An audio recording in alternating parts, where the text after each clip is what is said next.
There's something I hear consistently from coaches whose clients resist AI. They already tried it. That's supposed to close the conversation. The client ran an experiment, formed a conclusion, and it didn't go well. What's left to coach? But examine what they actually did. A client who tried it for a month and concluded it doesn't work may have run the experiment in a way that guaranteed that result. The two moves here pick up there. The client who already tried it has more apparent evidence against AI than the client who never tried it, and more certainty with it. That's the harder coaching conversation. Their conclusion feels earned. But notice where your attention goes. The client's conclusion is not the problem. The conditions of the experiment may be. Your role is not to challenge what they found, it's to get curious about how they looked at it. Move 2. Reframe the frame, not the experience. The client says, I gave it a month. 2 weeks were wasted. It's not useful for the work I do. Their data is real.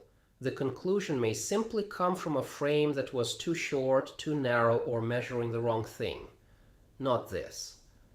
Actually, the research says you need longer. That's arguing. Instead, when you say 2 weeks were wasted, what were you measuring? What did you expect at week 4? You're not correcting the client. You're expanding the frame. There's a second question inside Move 2, and it's about conditions. Were you trying this on high-stakes work? On something where anyone would notice a dip?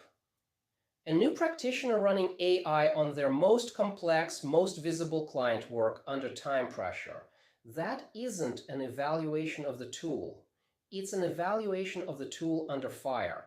High-stakes work activates the threat response. Visibility adds performance pressure. Both contaminate the data.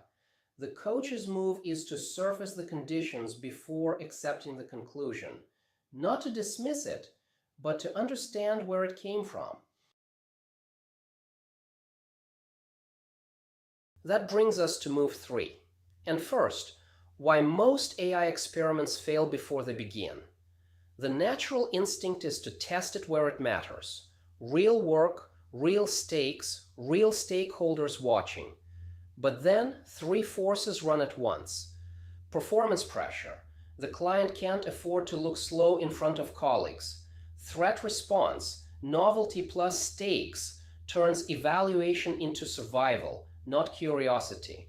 And contaminated data. Of course, the result comes back negative. You weren't measuring the tool. You were measuring it plus fear plus exposure. So Move 3 is to design a bounded experiment. And the word bounded is doing real work. Pick something that genuinely doesn't matter. A document no one reads. A draft getting rewritten anyway. A side project with no deadline. Give it 5 hours, not a month. Don't judge the output. The experiment isn't designed to prove AI works. It answers a different question. Can the client evaluate this tool when the threat response isn't running? After the experiment, the instinct is to evaluate the output. Resist it. Output from a low-stakes experiment tells you almost nothing about real-world performance. The question that matters is the process itself. Did I actually evaluate it?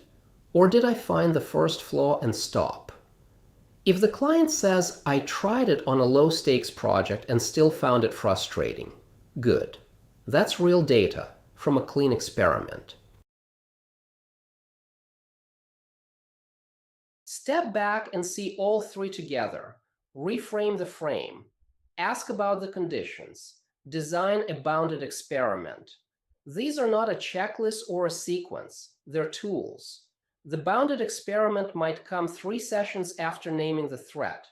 Follow the client's readiness, not a script. Trace it back to Module 4.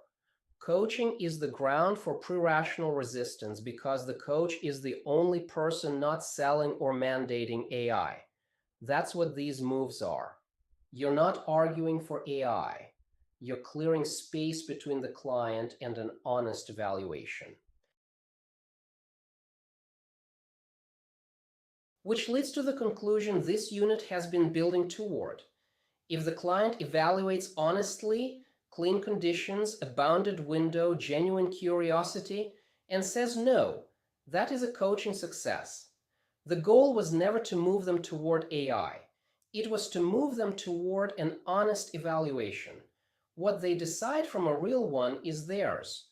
So before your next session with a client who's told you AI doesn't work, try this.